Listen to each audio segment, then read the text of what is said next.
do your best and set goals.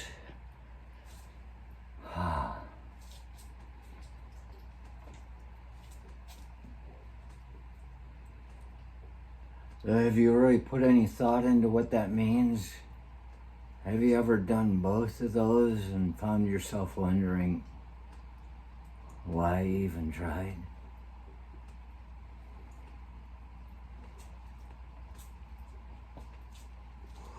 Have you ever wondered why sometimes when you see me,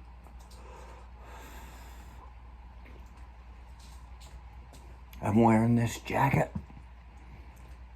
Look at this.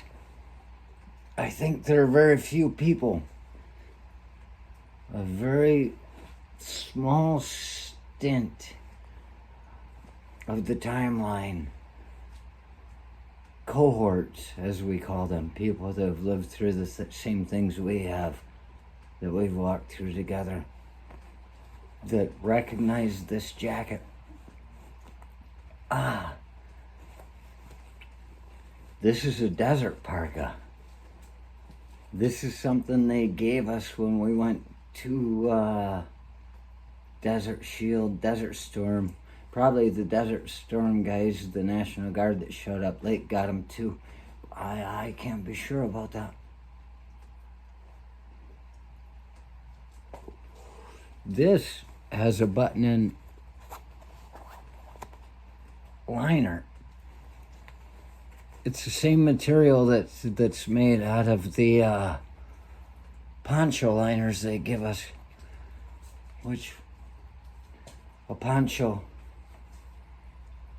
it's a good thing to have. Military poncho is very good. However, I don't know why I said however. It's very good. But it's got a liner that ties onto it that you can use to sleep with, and it really holds the heat. And the cool thing about this too is, let me give you a hand.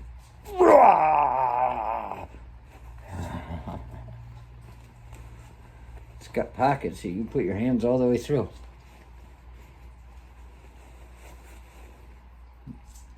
So you can pull out a pistol, I suppose, if you got it. Put the money in the bag and step away from the baby.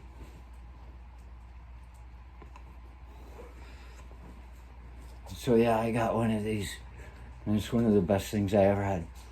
You can't see it from here, but there's once I walked in, after standing in front of the kerosene heater, I walked into Mary's Tavern.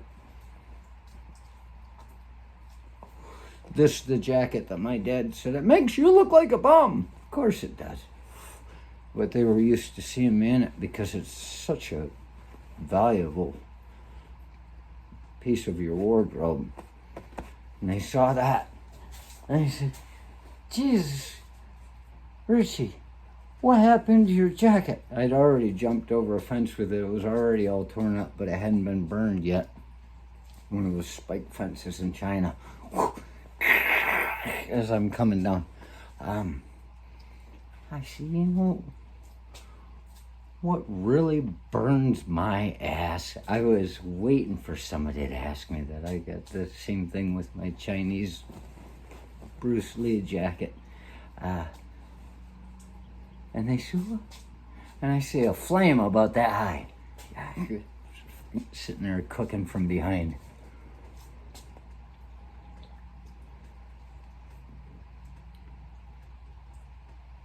So I was in that first thing. Got to walk on part in the war. And we got over there, and then when the other units started showing up, we were there so early that my mother had called the 800 number and said, where's my boy? And they said to her, I'm sorry, ma'am, we can't tell you that. He's part of a special task force, something like that. And I'm like, that makes me sound pretty cool.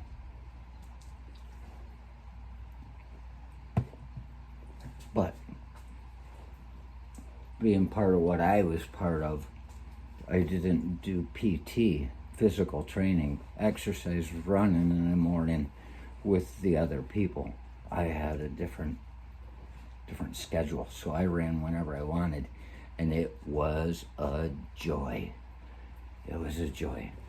We're still talking about doing your best here, because there were days at Bragg before we went over there that they send you know, you're out there, you're running in the unit the whole time in formation, and the one guy, Billy Zahn, he told me once, he said it made him very happy to run behind me in formation, because I was just constantly running like that. I couldn't stretch my legs. You're stuck in there. You can only run as fast as the slowest man, you know.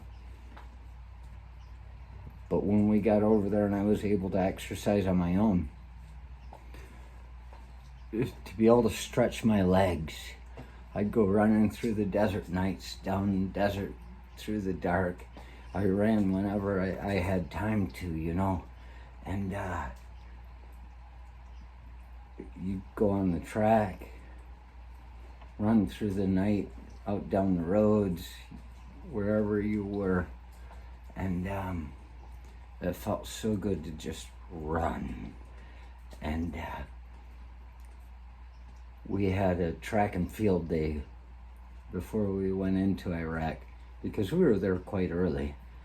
But when they pulled in the companies, we were part of the Bastard Brigade. We supported the infantry. The infantry brings the numbers and we bring the brains, I suppose, something like that. And they decided to have a track and field day, which I didn't see any javelins. All we brought over were explosives. So it wasn't really track and field. It was mainly track, running competition. And they had a 1 mile run. I ran long distance is what I like. I like to run. I like to get far away. And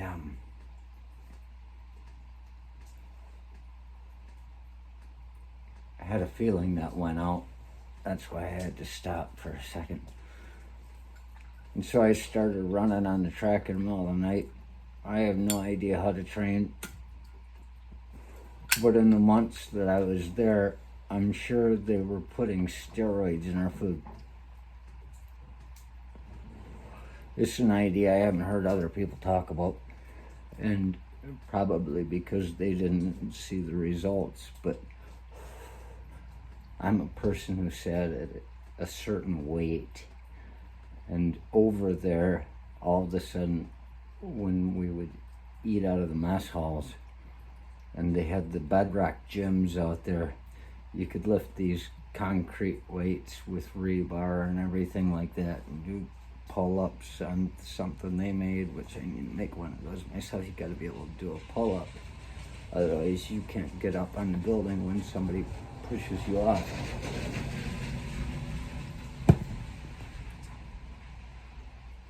I just got big. I got big in a way that I'd never been big in my life. And I watched the people that just sat around and did nothing, and they just seemed to waste away. But with exercise, it seems that it really amped you up. And I was about the only one doing good exercise because I was doing my own stuff. Even though I'd never been trained, I knew just to push myself. And then they had the mile run. And I said, And so there we were. And I'm running. I trained on the tracks the week before, just see how fast I could go in a short, just a mile. Sprint for a mile. And we got out there and they had a super lieutenant. He was like McCormick or something. I can never remember his name. But he was in another company, and he was known. He was the guy that beat me in the 12-mile road march when I did it 2 hours and, I don't know, 24 minutes or something, I don't know. He's the only one that would beat me out of the whole company, battalion. And there he was, and I was out there, and I was running. He had a guy from his same company that acted like a block. Every time I tried to run by him, he would pull out, and he was a good runner too. He couldn't beat the lieutenant, so he was like Bobby, whatever his name is, and that other guy, Rockwell, those guys that cover each other, Shake and Bake, Talladega Nights. He was his guy, and he blocked me. And when it came around, we were on the fourth lap, coming around the last 250 around the corner. I know you're not supposed to pass on the corner, but I could see that lieutenant up ahead of me. And I said, I'm taking this guy. And I went around the outside of him on the corner. Very bad advice. And so I'm having to run harder and harder to try and get by him. He's trying to hold it. And I'm going, And we came around, and you can't see my legs, but I came around that corner, and I was running, putting it all on to get that last 100 yards, and my legs started going, oh. I was about to collapse, and I pick it up, and I held it up, and I kept running and running, and I heard a guy as I was running by say to his buddy, because there were people all around the track watching, this guy said, now that's a gut check. Yeah, it was. And I made it right to the end, and I collapsed, rolled over all that rubbery stuff. They had a nice track. I didn't cut myself at all. Major Temple's out there, who's Lieutenant General, retired now, I'm sure. Guy that was leader of the Army Corps of Engineers for the United States of America the last few years. He was my man, good leader, deserves everything he got. And I think everything he got was good. So that's good to deserve something like that. But I'm lying there, and he's bringing up a drink, and he's going, take it. I'm like, yeah. And I'm trying to get up off the ground, and I can see the ground go, I was having mental delusions, you know, and I realized that's the best I can do. I pushed myself as hard as I could that day. And at the end of it all, I was like, that's the best I can do. How disappointing. How very disappointing to know your best. You did your best, but I guess your best wasn't good enough. So doing your best, how awful. Well, certainly it can take you to the next moment of getting better, but realizing you're no better than that at that moment, it's not very encouraging. Gotta let the cat in.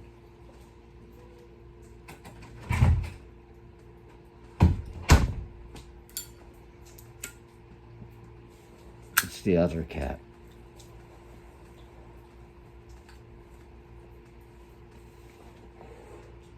So now we move on to speaking of setting goals. Oh.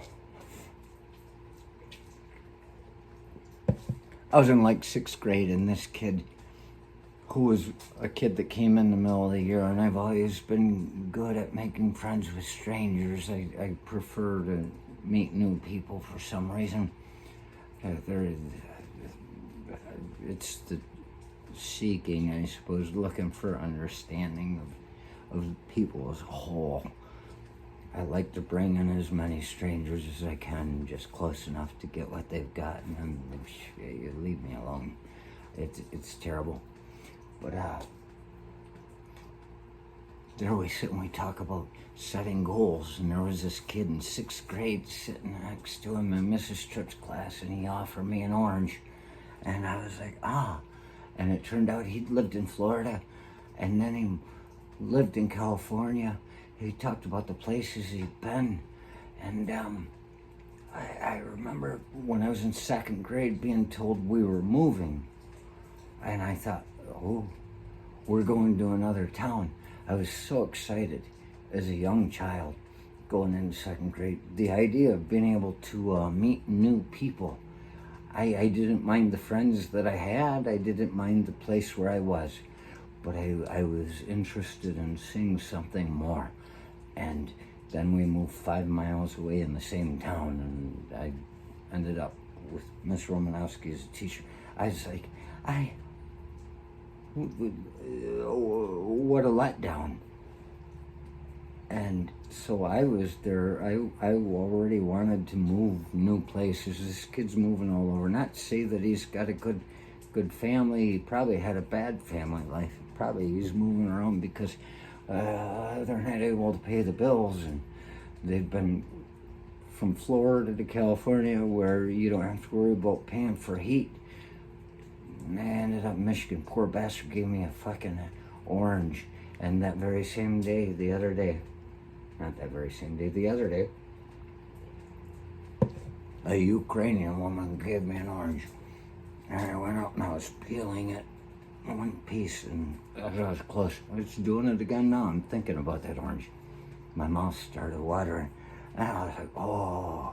And I guess, in a way, it reminds me of going someplace new. And so at that point when that kid gave me that orange and I was thinking about the place he'd been, that day, that moment, I remember I was thinking, what do I want to do? I knew I wanted to jump out of airplanes because I saw a paratrooper exhibition from the old bridge with my dad when I was like 5 years old. The Golden Knights were jumping at the Otsego County Fairgrounds, and I remember looking at that and saying, wow, I want to do that one day. And I wanted to scuba dive. I wanted to move to California. I wanted to do different things. And that's why I joined the Army, because they had the airborne training. It was part of my contract to be able to go to jump school. I didn't know what I was doing. It only made sense to get paid to do something I wanted to do. And so I did that. And I tried to get into a scuba diving class at Michigan State, but it was always full, so I pretty much gave up on that one. But after several of these little goals that I'd placed in 6th grade, I was running out.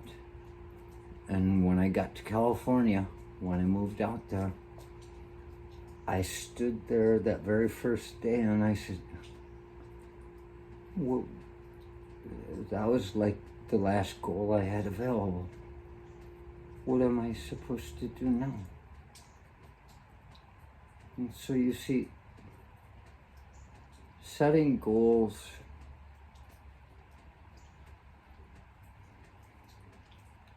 it's overrated.